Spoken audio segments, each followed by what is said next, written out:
Oke,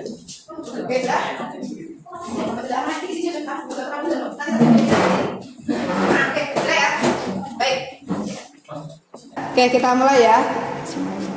Oke, saya awali dulu. Assalamualaikum warahmatullahi wabarakatuh. Waalaikumsalam warahmatullahi wabarakatuh. Bismillahirrahmanirrahim.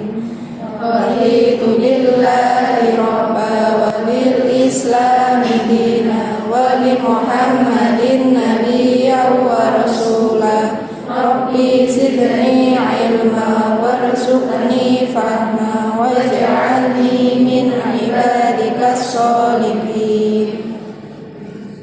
Bismillahirrahmanirrahim. Ar-Rahman 'allamal Qur'an, khalaqal insan, 'allamahul bayan.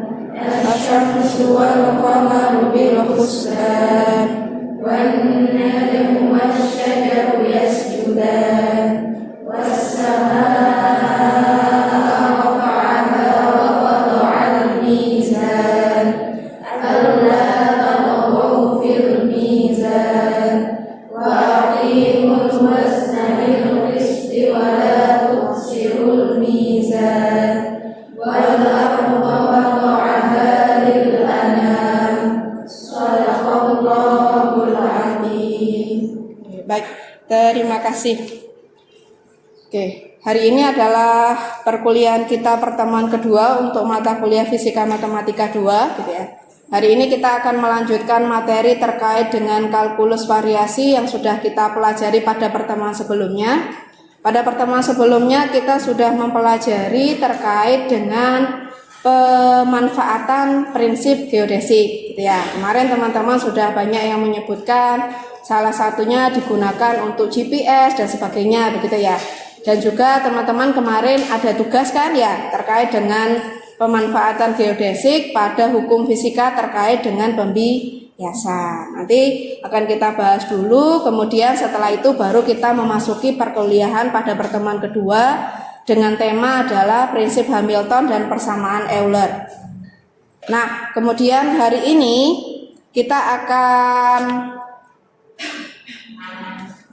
membahas terkait dengan CPMK kita, yakni mampu menerapkan kalkulus variasi dengan prinsip geodesik, persamaan Euler, persamaan Lagrange, dan prinsip Hamilton. Sedangkan sub CPMK untuk pertemuan kedua ini khususnya nantinya mahasiswa atau teman-teman diharapkan mampu menerapkan prinsip Hamilton dan persamaan Euler-Lagrange pada sistem fisika gitu ya. Jadi nanti kita akan melihat sistem fisika, kemudian kita akan menerapkan prinsip Hamilton dan juga Euler-Lagrange untuk menyelesaikan kasus tersebut. Nah, submateri kita ada dua, yakni persamaan Euler-Lagrange dan yang kedua adalah prinsip Hamilton. Jadi kita kemarin sudah belajar terkait dengan persamaan Euler gitu ya. Nah, hari ini kita akan mengganti gitu ya, fungsi pada persamaan Euler akan kita ganti dengan persamaan Lagrange. Nah, fungsinya adalah untuk mendapatkan persamaan gerak dari sistem partikel yang kita tinjau.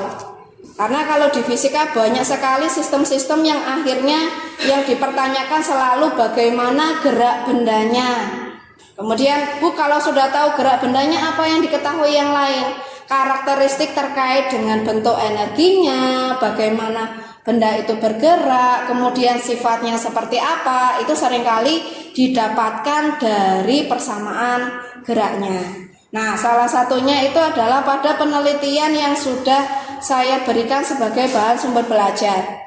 Contohnya di fisika kuantum gitu ya. Seringkali di fisika kuantum itu kita diminta untuk mencari persamaan gerak benda atau persamaan Schrödinger yang akhirnya adalah mendapatkan persamaan gelombang. Dari persamaan gelombang teman-teman bisa tahu orbitalnya, bisa tahu karakteristik energinya, bisa tahu berapa persebaran dari elektron. Nah, itu sama seperti ini. Hanya kita tidak akan meninjau sekompleks fisika kuantum karena ada mata kuliahnya sendiri gitu ya. Kita hanya akan meninjau setingkat mekanika klasik.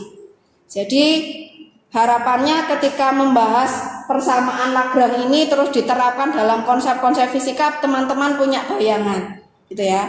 Kalau ternyata konsep Lagrange itu ya memang sudah banyak penelitian terkait, gitu ya, tapi dikembangkan menjadi lebih kompleks lagi seperti pada fisika kuantum, gitu ya. Jadi teman-teman bisa membaca hasil penelitian yang sudah saya lampirkan kemarin sumbernya pada RPS, nah itu sudah banyak penerapannya. Nah, kita juga sama akan mengkaji persamaan Lagrange tetapi dalam konteks yang lebih sederhana, gitu ya. Oke.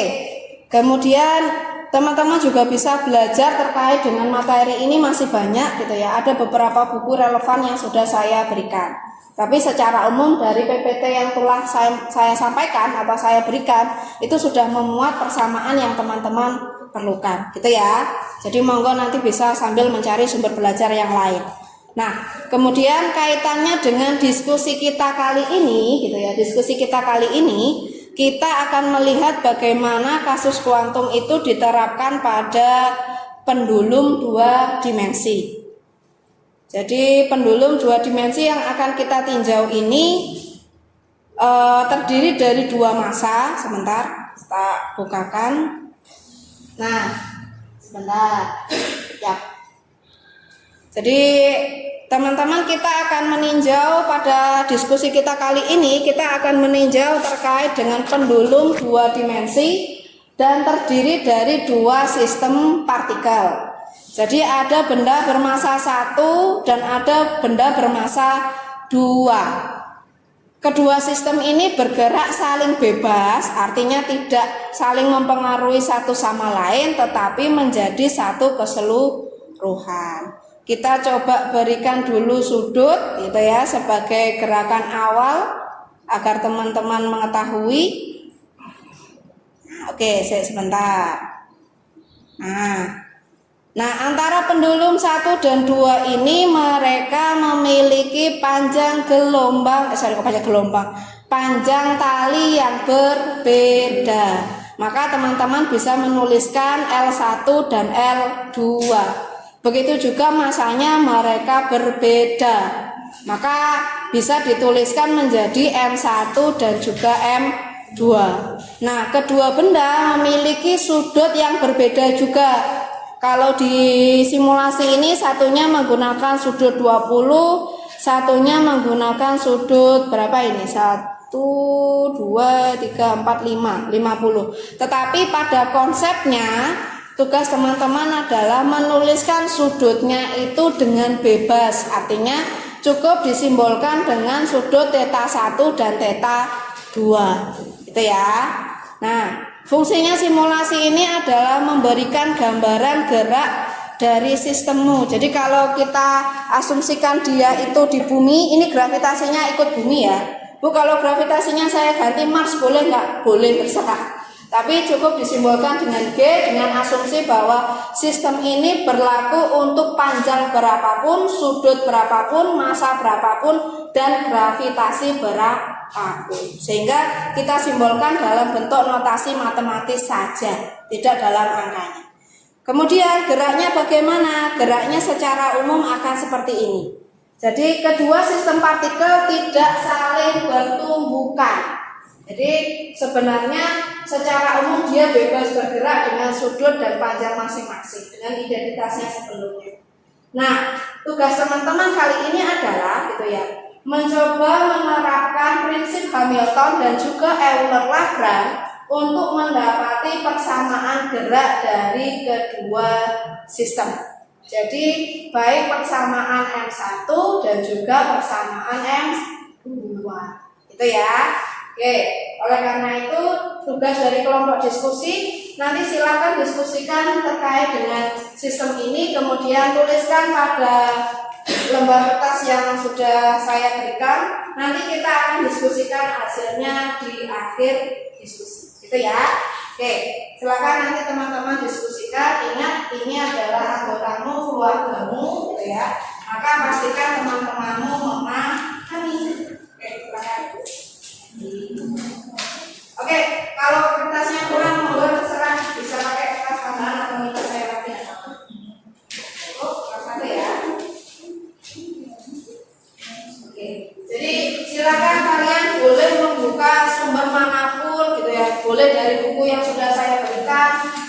dari materi yang sudah saya berikan gitu ya. Maka tuliskan tahap-tahapan penyelesaianmu mulai dari penerapan prinsip Hamiltonnya seperti apa sampai kita dapati persamaan gerak dari benda. Itu ya. Oke, silakan bisa dimulai diskusinya. Oke, waktu kita 30 menit ya, jangan terlalu lama ya. 30 menit sudah sampai dengan kesimpulan. Jadi saat ini kan teman-teman sedang melakukan data collecting gitu ya, berdiskusi dan juga mencari berdasarkan sumber. Nah, dari data ini monggo nanti ketika sudah dapat segera diproses gitu ya, atau data processing, setelah itu baru diverifikasi hasilnya, setelah itu baru kita diskusikan. Itu ya. Kalau ada kesulitan monggo enggak apa-apa disampaikan. Jadi itu sendiri dari satu punya Iya, tetapi dia itu satu sistem loh ya. Ya, kalau mau dipisahkan misalkan sistem pertama dan sistem kedua boleh, tetapi kan persamaannya tetap menjadi satu gerak benda. Jadi di kesimpulan tadi itu jadinya Satu persamaan. Kalau kalian sulit bisa gini, caranya adalah dengan meninjau sistem pertama dulu bagaimana energinya. Hamiltonan itu kan secara umum sebenarnya persamaan apa? Persamaan energi, betul. Jadi Lagrangian atau Hamiltonan itu kan sebenarnya persamaan energi, tetapi kan persamaannya apa persamaannya? Betul, T min V. Maka definisikan dulu bagaimana energi kinetik benda pertama, potensial benda pertama, dan yang kedua bagaimana energi kinetik benda kedua dan potensial benda kedua. Kalau digabung, nah dari benda pertama dan kedua itu jadi satu persamaan Lagrange. Jadi caranya boleh secara keseluruhan, mau kalian campur langsung monggo, atau dipisah dulu sistem pertama didapatkan persamaan Hamiltonannya, sistem kedua bisa dapatkan Hamiltonannya, baru Hamilton total dijadikan satu.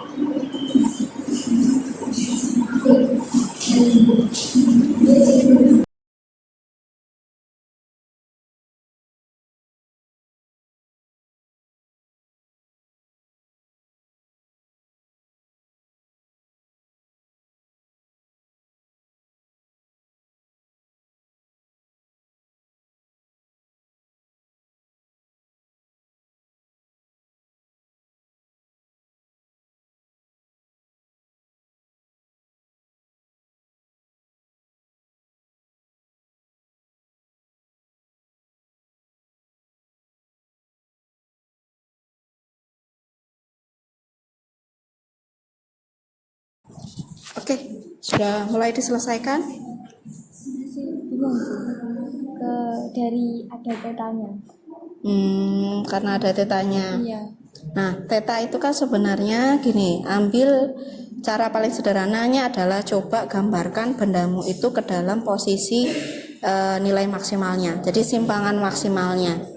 Nah, ketika punya simpangan maksimalnya, maka nilai X dan Y-nya kan bisa dinyatakan dalam nilai L dan theta. Saya bingung. Iya, jadi digambarin gitu. Jadi gini. Sebenarnya sistemmu ini sama. Ya. Nilai T-nya sama ya. Semuanya punya X dot dan juga punya Y dot. Sama ya. Oke. Nah, kemudian X dot dan Y dot itu kalau menjadi R, itu R-mu kan sama dengan L-mu tadi. Iya. Nah, pada prinsipnya ya sama, mereka terpisah dengan nilai ini, sama persis. Kemudian, ini kan untuk kinetikmu, lah potensialmu berarti kan bergantung dengan nilai Y kan? Y berarti kan juga harus kamu nyatakan kalau kamu mau pakai R tetap ya nggak apa-apa, tapi nyatakan ketinggianmu itu ya dalam R juga nek gitu. Yang sini berarti juga R gitu. Boleh. Lah ini kan endingnya nanti kamu jadikan R toh. Lah ini. Oh iya. Ini T1-mu seperti ini, T2-mu mana? T2. Nah, T2-mu menjadi lebih panjang karena dia punya posisi atas ini loh sebelumnya. Padahal kamu tidak perlu aspek ini karena bandulnya berbeda. Jadi tidak perlu sepanjang itu. Nah, gini aja wes. Coba kamu gambarkan bandulmu 2 di simpangan paling maksimalnya. Coba. Ya nggak apa-apa, salah satu. Nah, gambarkan dia di posisi paling maksimalnya. Terserah, nggak apa-apa. Satunya di kiri misalnya, satunya di kanan. Ya nggak apa-apa, monggo bebas. Toh di situ kan L-nya berbeda, gitu ya. Terus kemudian, ini kan kamu sudah mendapati untuk benda pertamamu, berarti persamaan X-nya gimana? Ini kan kamu sudah dapat ya. Nah, ini kan berarti ya beda. Bedanya kan di sini. Sorry Nduk, minta tolong. Ini enggak perlu. Jadi X2 itu cuma ini aja. Iya. Makanya jangan mengambil contoh sistem yang double. Doublenya itu double susunan seperti ini. Gitu ya. Berarti kira-kira nanti yang kedua sama enggak dengan bentuknya yang pertama Y dan X-nya? Bedanya hanya di R-nya. betul, R dan sudutnya. Tetapi secara umum bentuknya sama. Jadi perkalian dari panjang tali dikalikan sinus sudutnya. Perkalian panjang tali dikalikan sinus sudutnya. Ya sudah, itu saja. Tapi dia kok min? Karena asumsinya gini. Ini patokanmu nolnya kira-kira di mana kok bisa negatif? Di sini. Betul, ke bawah berarti Negatif. nah, itu dia jawabannya. Itu ya. Oke, wes, balenono. Ojo mbok ruweti dengan ini, dia nggak butuh itu.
Tadi teman-teman sudah melakukan data collecting dan juga data processing gitu ya dari kasus yang sudah kita berikan, kemudian sudah mendapatkan hasil. Nah, langkah selanjutnya kita akan melakukan verifikasi dengan menunjuk salah satu kelompok untuk melakukan presentasi dari hasil yang sudah dilakukan. Nah, jangan merasa iri gitu ya, karena kali ini yang berkesempatan adalah kelompok pertama yang paling depan.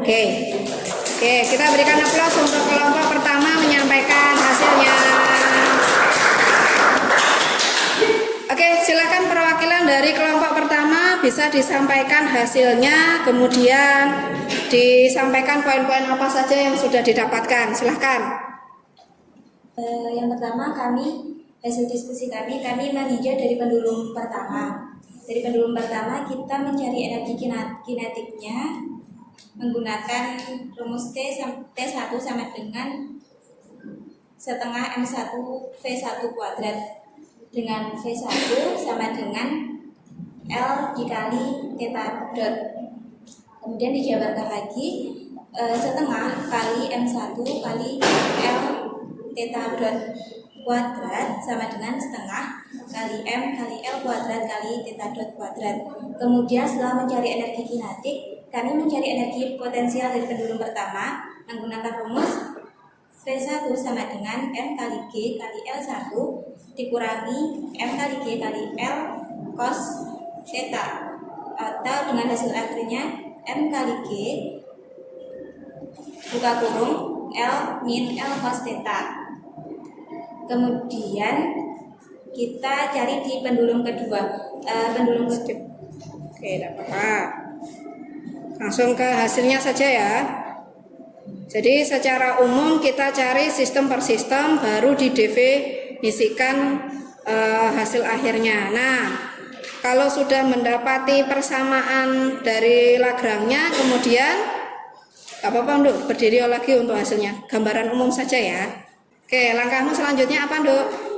Setelah mendapatkan definisi energi kinetik dan energi potensial dari masing-masing pendulum, kami menggabungkannya dengan menjumlah semuanya. Setelah mendapatkan persamaan Lagrange secara umum, kami menurunkan lagi dengan menjadi persamaan Euler-Lagrange dengan mencari turunan terhadap theta dot 1. Rumus umumnya itu D per dt do L per do theta dot 1 dikurangi do L per do theta sama dengan 0. Kemudian kita memasukkan persamaan yang telah kita dapat sebelumnya. Oke, jadi secara umum nanti akhirnya kita dapati persamaan geraknya dengan menggabungkan kedua suku dari persamaan Lagrange, gitu ya. Oke, mungkin ini dari hasil tugasnya teman-teman. Kemudian kita simpulkan terakhir. Nah, sebagai bantuan gitu ya, karena sudah kelompok 1 tadi yang menyampaikan hasil diskusinya, kita berikan kesempatan kepada kelompok yang paling belakang sendiri. Nah, coba simpulkan bagaimana langkah akhir yang teman-teman pelajari hari ini, apa saja yang teman-teman dapatkan, kemudian dari simulasi tadi apa yang diperoleh dari sistem. Silakan Mas, Mbak, perwakilan silakan.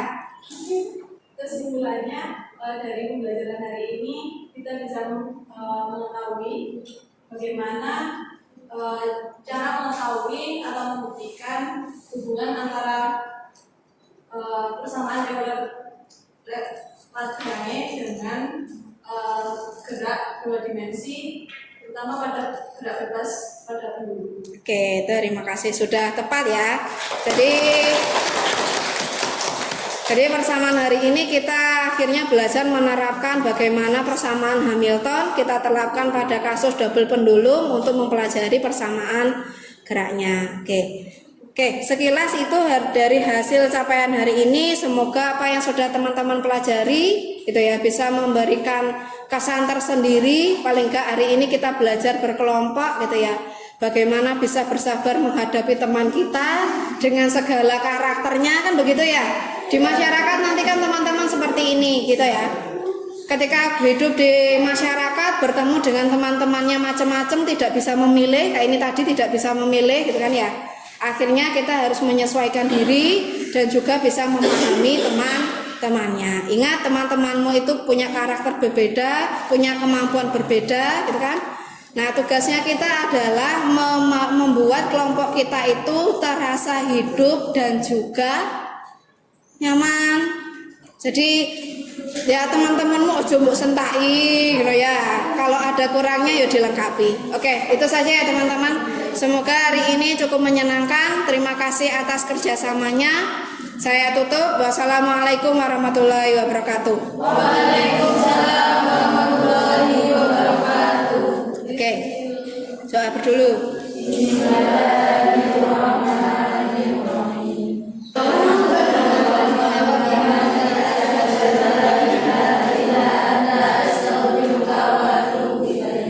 Oke, terima kasih.